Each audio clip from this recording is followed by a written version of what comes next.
Subscribe करें, साथ ही bell icon को भी दबाएं ताकि नई वीडियोस अपलोड होने पर आपको नोटिफिकेशंस प्राप्त हो सके।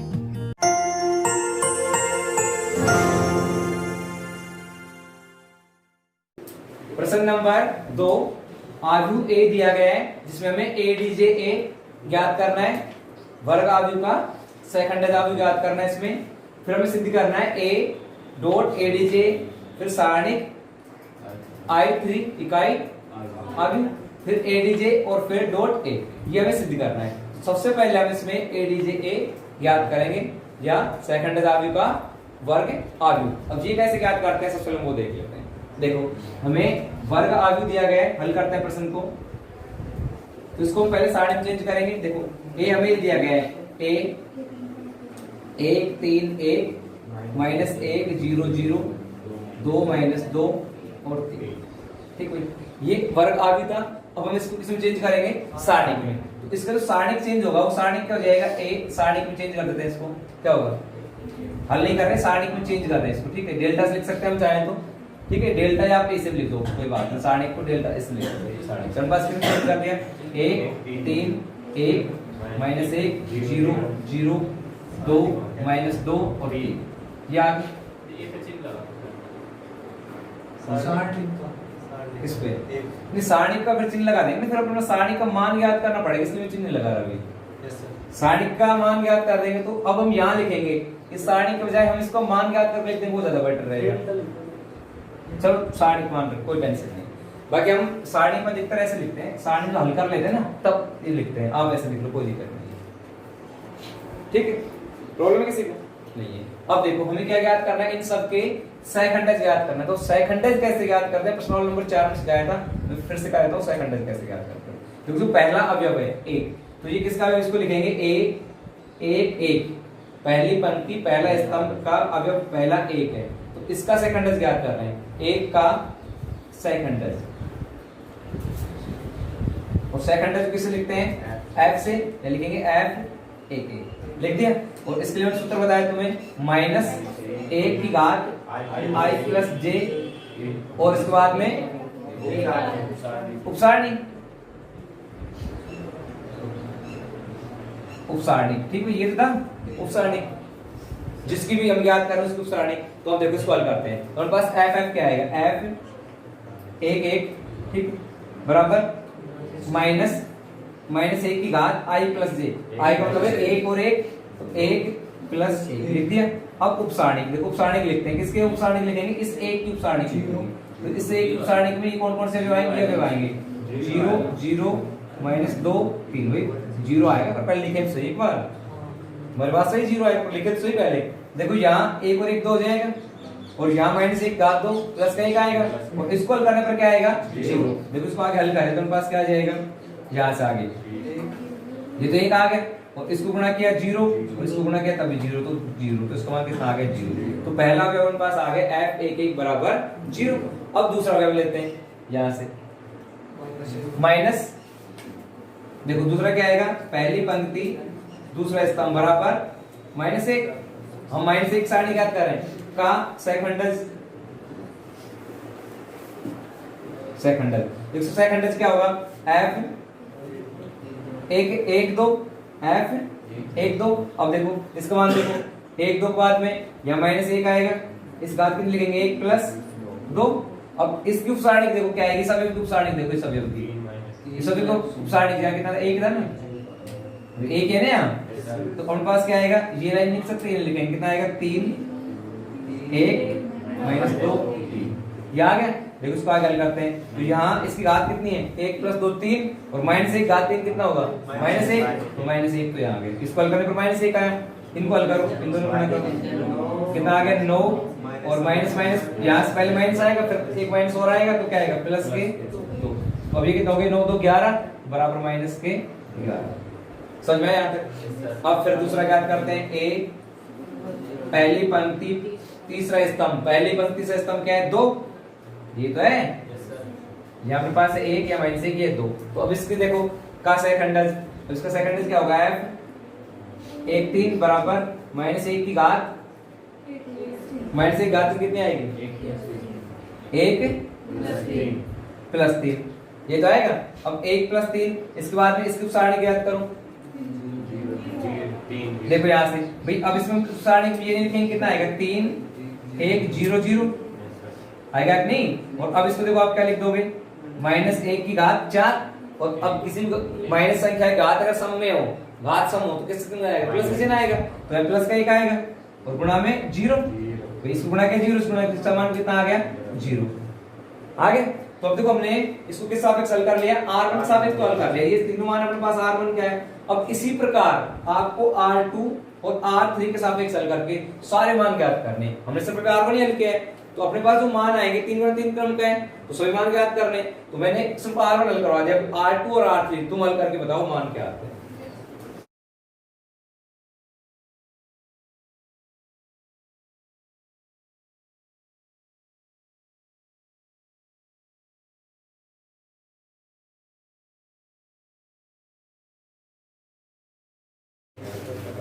देखो इस प्रश्न में हम आगे देखते हैं, हमने सहखंडों से प्राप्त आव्यूह, सहखंडों से इस सारणी को हल करने पर इस सारणी से जो सहखंड से प्राप्त हुए उनको हल करने पर हमें ये आव्यूह प्राप्त होता है, जिसमें r1 इस r1 के सहखंड ज्ञात किए तब ये आव्यूह आएंगे, ये अवयव आएंगे। r2 को हल करने पर ये अवयव आएंगे सभी सहखंडज, और r3 के प्रत्येक अवयव का सहखंडज ये होगा 2 8 3। अब हमें ज्ञात करना है, इसमें क्या ज्ञात करना है, ADJA या वर्ग मैट्रिक्स का सहखंडज आव्यूह। ठीक है, वर्ग आव्यूह का वर्ग मैट्रिक्स एक ही बात है, ठीक है। ADJ कोई बात नहीं, आधी हिंदी आधी इंग्लिश हो गया। बस हम क्या ज्ञात करना है, ADJA adjoint of A square matrix. ये मेरे पास होता है Fij, हमने जो सेकंड है Fij ज्ञात किया, उसकी पावर t, मतलब उसका परिवर्तन आव्यूह। तो हम इसका परिवर्तन आव्यूह ज्ञात करेंगे, तो हमने ये प्राप्त हो इसका परिवर्तन आव्यूह ज्ञात कर लेंगे। देखो हमारे पास जो ये r1 था, तो r1 किसमें चेंज हो जाएगा, c1 में। r1 को चेंज करना है c1 में, तो हमारे पास आएगा 0 -11 और 0। r1 चेंज हो गया c1 में, r1 को c1 में बदल दो। अब ये हमारे पास था r2, तो इन r2 को c2 में लिख रहे थे, तो 3 है 3 लिखो, फिर 1 लिखेंगे, फिर -1 लिखेंगे। फिर ये r3 है, r3 को चेंज कर दो c3 में, हमारे पास कितना आएगा 2 8 और 3। तो ये अपने पास प्राप्त हो गया ADJA। अब इससे आगे हम इस प्रश्न को सिद्ध करेंगे। अब देखते हैं सिद्ध कैसे करें। कंप्लीट रिवीजन नहीं किया यहाँ पे।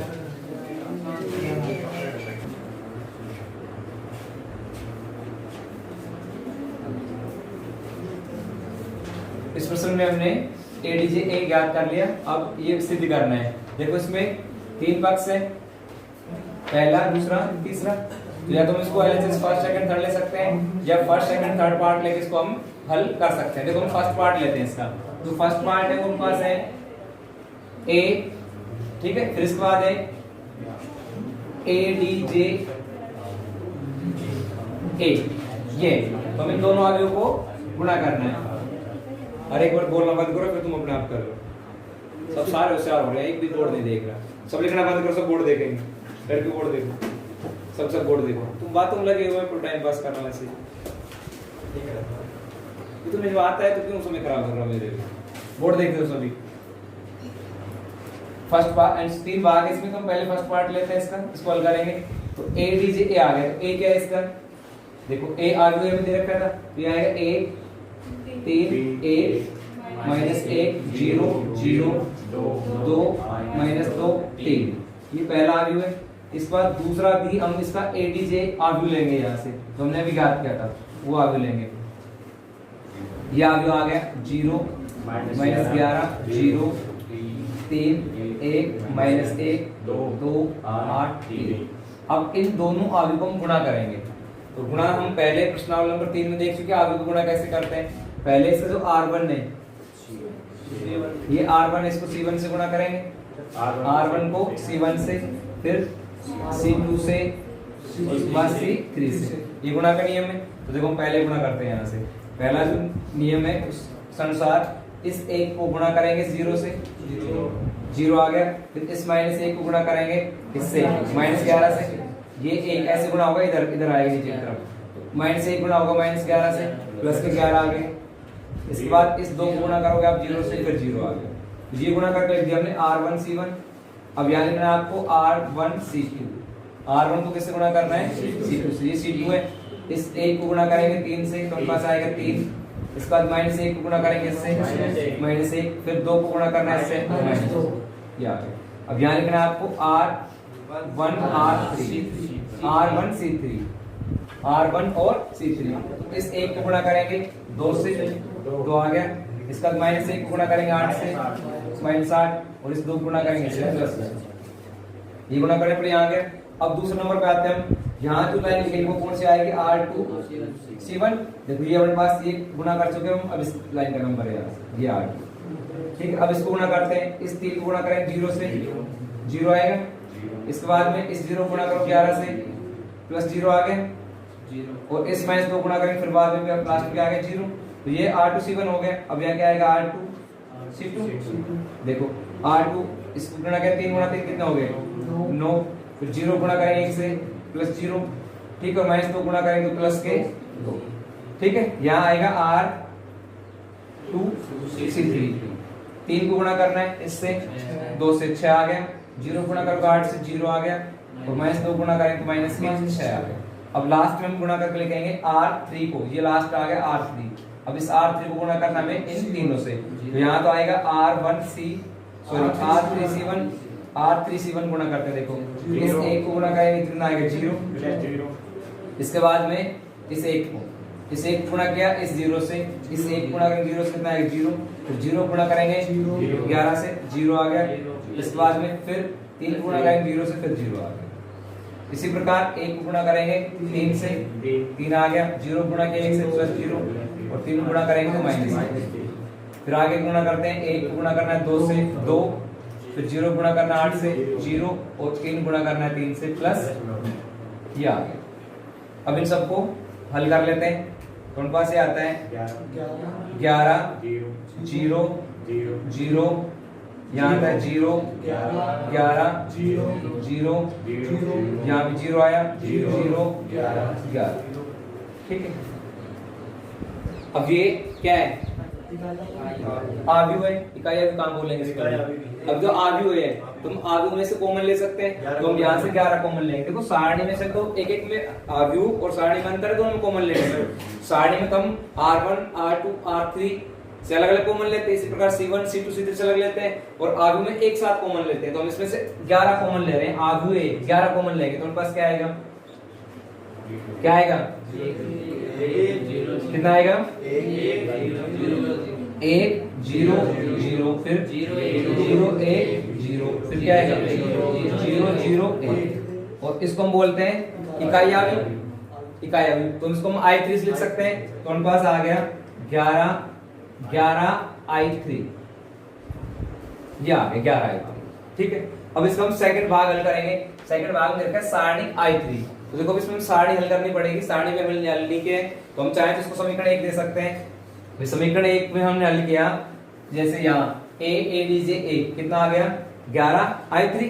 समीकरण 1 दे सकते हो या फर्स्ट भाग दे सकते हो। फर्स्ट पार्ट को हल करने पर जो फर्स्ट पार्ट हमने हल किया तो हमारे पास कितना आ गया? 11 I3। अब इसका हल करेंगे सेकंड पार्ट। उतारो, समझ में आया नहीं है?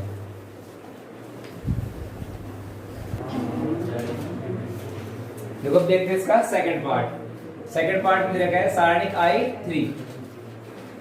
उसी का हल करेंगे, देख लेते हैं। सेकंड पार्ट लेके हल कर रहे हैं। सेकंड में मुझे रखा है सारणी I3। तो इसको वैसे लिखेंगे सारणी। तो सारणी के पास आव्यूह को इसमें चेंज कर लेंगे। सारणी में तो पास आएगा 1 3 1 -1 0 0 2 -2 3, और यहाँ लिख लेते हैं I3। और I3 को I3 रहता है, ऐसे कैसे रख लेते हैं? ठीक भाई, I3 का मान हम यहाँ नहीं रख रहे हैं, सिर्फ I3 को हल करेंगे। इसके लिए हम पहले सारणी हल करते हैं। तो सारणी हम R1 के सापेक्ष हल कर सकते हैं, या चाहे तो हम इसमें C2 के सापेक्ष। C2 में डबल 0 है, तो मैं इसको C2 के सापेक्ष हल कर रहा हूँ। C2 के सापेक्ष, ठीक है। जैसे आप C2 के सापेक्ष सारणी हल करोगे तो उनके पास क्या आएगा? पहला में C2 का -1, तो -1 की सारणी लिख लेते हैं। -1 की सारणी क्या अपने पास, -1 की सारणी आएगी 3 1 -2 0। इसके बाद आएगा यहाँ से ठीक, इसके बाद आएगा ठीक भाई।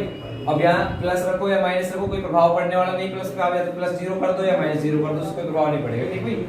और अब यहाँ से देखो इस ब्रैकेट ले लिया मैंने, और यहाँ पे पास क्या है I3। यहाँ 0 को ऐसे हमने सारणी का अन्य अवयव नहीं लिखे, क्योंकि आप जितनी अवयव लिखोगे सब सारणी से गुणा 0 से गुणा क्या हो जाएंगे, 0 हो जाएंगे, इसलिए हम इस अवयव को छोड़ देते हैं, नहीं लिख रहे। देखो अब इसके बाद क्या आता है, इनको गुणा कर लो। हमारे पास आगे -1 पहले से ही है ठीक है, माइनस सारणी बार पहले आ रहे हैं ठीक है। और -1 आएगा क्या, नहीं आएगा, क्योंकि हम इसको हल करते हैं तो अपना नियम है पहले प्लस आता है फिर माइनस आता है फिर प्लस आता है, ये तो नियम है। तो हम C2 के सापेक्ष हल कर रहे हैं तो माइनस में जाए यहाँ क्या आएगा, भी माइनस तो आएगा ये -1, पर इससे पहले हमें क्या लेना पड़ेगा, माइनस और फिर -1 आएगा, ये आएगा। नियम याद है नहीं है, पहले प्लस आता है फिर माइनस फिर प्लस फिर minus plus plus minus plus, ऐसे आता है कि नहीं। तो उस नियम से पहले क्या आएगा, माइनस फिर -1 हो गया। अब इनको गुणा करते हैं, देखो उनके पास यहाँ क्या आ गया, ये ब्रैकेट है आगे नहीं है, ये क्या आ गया, यहाँ तो +1 हो जाएगा, माइनस गुणा 1। अब इसको गुणा किया कितना आ गया 9, फिर -3 आएगा, और फिर इनको गुणा किया -2 ठीक है। और अपने पास यहाँ कितना आ गया I3, ये समझ में आया। अब देखो ये इससे गुणा होगा तो 1 तो पहले से बाहर है, इसको गुणा करेंगे तो कितना हो गए, यहाँ आगे 9 + 2 प्लस का चिन्ह हो गया I3, अपने पास कितना आ गया 11I3, 11I3। देखो उसका सेकंड पार्ट भी समान था, तो फर्स्ट और सेकंड पार्ट तो उनके पास क्या आ गया, समान आ गया। इसी प्रकार हम कौन सा पार्ट हल करेंगे, अब थर्ड पार्ट।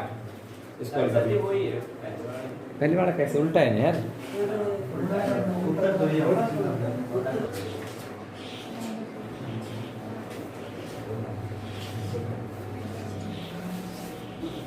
तो इसके फर्स्ट पार्ट और सेकंड पार्ट हल कर लिए दोनों, 11I3 के बराबर आ रहे हैं। अब देखते हैं इसका थर्ड पार्ट। इसका जो थर्ड पार्ट होगा वो क्या होगा, ADJA डॉट A, तो इनका मान रख लेते हैं, थर्ड पार्ट ही अपने पास। ADJ अपने पास क्या था, 0 -11 0 3 1 -1 2 8 3, और इसको गुणा किससे करना है, A से, आव्यूह A। तो आव्यूह के पास है 0 2 -2 3। देखो इन दोनों को हम गुणा करते हैं, जैसे अभी गुणा किया था, पहले R1 को गुणा करना है, ये R1 है, C1 से फिर C2 से फिर C3 से, अभी गुणा किया था इसको गुणा करते हैं। देखो 0 गुणा किया 1 से 0, फिर 3 गुणा किया इससे +9, और ये हमारे पास आ गया 2, ये गुणा करने पर ये आ गया। अब इस R1 को इससे गुणा करते हैं, हमारे पास आ गया 0, फिर पास कितना आएगा, फिर से 0 और फिर से 0 +0, ये आ गया। फिर गुणा करते हैं, 0 गुणा करेंगे किससे, 2 से, तो कितना आएगा 0, फिर 3 को गुणा करते हैं इससे माइनस से, और फिर 2 गुणा करते हैं इससे प्लस से, ये तो हो गया R1। अब ये R1 से गुणा कर चुके, और हम गुणा करते हैं R2 से, ये मेरे पास R2 है, तो R2 -11 है, तो -11। इसके बाद 1 गुणा करेंगे इससे प्लस के 3, और फिर 8 को इससे गुणा करेंगे प्लस के 8, ये आ गया। -11 गुणा करेंगे 1 से, उनके पास कितना आएगा 11, फिर 1 को गुणा करेंगे 0 से 0, फिर 8 गुणा करेंगे 0 से फिर 0। इसी प्रकार -11 गुणा करेंगे 2 से -22, फिर 1 गुणा करेंगे इससे -2, और फिर इसको गुणा करेंगे 3 से 8 से 24, यहाँ आ गए 24। फिर देखो लास्ट पे आते हैं, 0 गुणा करेंगे 1 से 0, फिर -1 गुणा करेंगे 3 से -3, फिर 3 को 1 से गुणा करेंगे +3, फिर 0 गुणा करेंगे -1 से 0, फिर -1 गुणा करेंगे 0 से फिर 0, और इसको गुणा करेंगे फिर से 0। अभी 0 गुणा करेंगे 2 से 0, फिर -1 गुणा करेंगे +2, और 3 गुणा करेंगे 3 से +9, ये आ गया। देखो इससे आगे हल करने पर पास आता है 11 0 0 0 11 0, फिर 0 0 11। अब देखो ये आव्यूह है, तो आव्यूह में फिर से हम 11 को मान लेते हैं, हमारे पास ये आ गया 1 0 0, फिर 0 1 0, फिर 0 0 1, और ये 3 गुणा 3 क्रम का इकाई आव्यूह है, तो इसको लिख सकते हैं 11I3, 11I3। देखो हमने इसके तीनों का पार्ट हल किए फर्स्ट सेकंड थर्ड और तीनों ही किसके बराबर आए 11i3 के। तो ये हमें सिद्ध करना था, इसमें ये दोनों ये तीनों पार्ट समान है 11i3 ये सिद्ध करना। अभी देखो अगला